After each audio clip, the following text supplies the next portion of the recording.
Whenever I'm feeling unmotivated, or just feeling blah, or I just need a good dose of nature, I always turn to the Little Fisheries Trail for insight. As always, the Little Fisheries Trail is always there to help me out. I owe much of who I am to this one trail.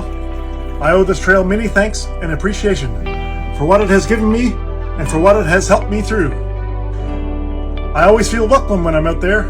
I feel like I'm home. Thank you, Little Fisheries Trail.